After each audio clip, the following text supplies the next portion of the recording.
is Detective Frederick Thompson of Boston PD, dictating for digitization the transcripts and audio tapes of cold case number 9018, the disappearance of Harold D. Grafton. I was a primary for this case back in 1984. It is my responsibility to maintain this file in case anything pertaining to it is discovered. For many of the audio logs, I will be reading out the transcript of the audio file due to many parts being corrupted. However, I will insert the functional logs when possible.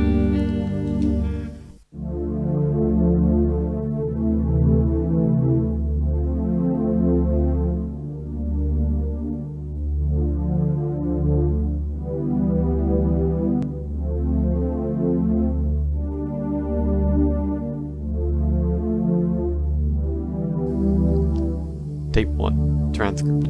I, Harold Grafton, am documenting my findings on my research for my life's work, the one true panacea. Furthermore, I have been told that keeping a diary may be beneficial to mental health.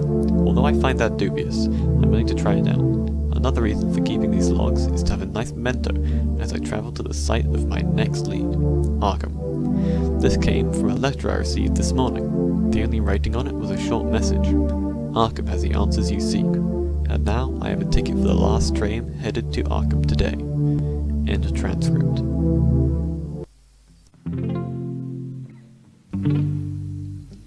Tape 2. Transcript. This tape summarizes my first night and today. My train arrives in this portside town just after the setting sun, but I did not give myself much time to look about, and instead asked the train station guard for the most affordable hotel within a short walk. He prescribed to me the name of the hotel in which I currently occupy, the St. George Hotel, a quaint establishment with a view of the nearby hills. The night was, with the knowledge of today, my first peculiar encounter in Arkham.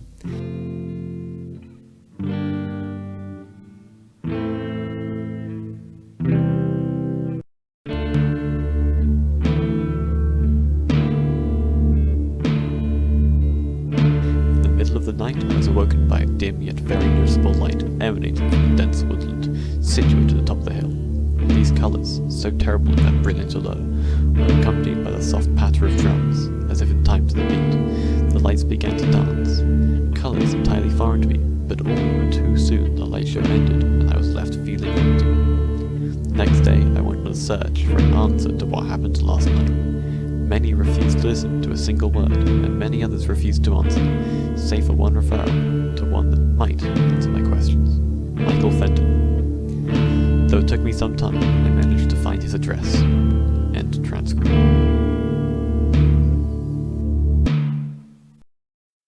The next tape was fully recovered. It's an interview of Michael Fenton by Harold Grafton. So, Mr. Fenton, I've been told by many townsfolk that you could tell me something about last night's light show. Yes, that is correct. I was a former member of that group. I'm glad I got out when I could. Please could you go into detail about them? That accursed group.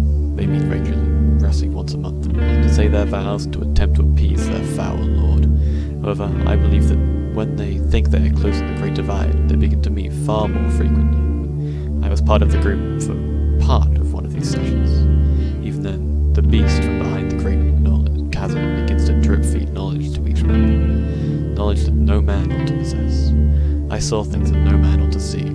I heard things that no man ought to hear. Oh, shed rabbit. What I know is not right. It's not meant for me. Not for anyone. End audio.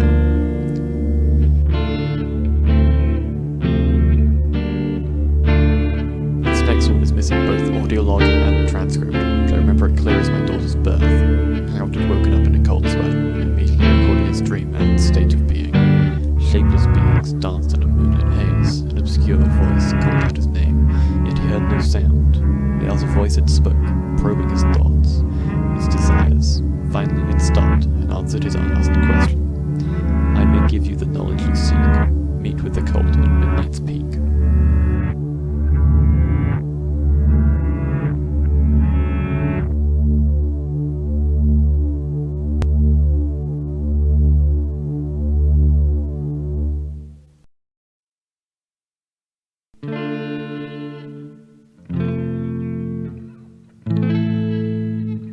Tape 4. Audio transcript. I had resolved, after my nightmare, to meet with the cult and began venturing up the hill. The path there was very steep, littered with jagged rocks, ready to stab me if I faltered. Very little moonlight made its way through the trees, just enough to illuminate the overgrown pathway. Eventually I reached the summit, and was met by two painted faces, unearthly in that vague moonlight. The men led me to a clearing with a deep well in the center. A large group formed a circle around it. A gap, 3 men wide, provided me with my destination. One of the men turned to me and spoke. "Do as I say, and you shall have great things." As we assimilated with the group, I noticed one of the members was playing a tribal rhythm on primitive drums. In time to the beat, the group began to chant. So entranced and bewildered, I was unable to silence my own voice from uttering those words that were not my own. From the well began to emanate an unholy tune. Light from within began to play with the members' silhouettes. The man next to me shoved me to my knees, my eyes transfixed to the radiating glow. Bathed in the shadow, a rancid form reached towards me. Images flashed before my eyes, overwhelming my senses. I ran. Eventually, I made it back to the hotel and passed out. I awoke, got the first train home, but each night for the past week I've had the same nightmare. I stare into a decrepit well, flutes begin to play, dancing upon a voice that isn't there. Then I fall. My eyes feast upon things I should not see, beings that should not be. Alien beings play demonic flutes, for a slumbering god of which all have roots.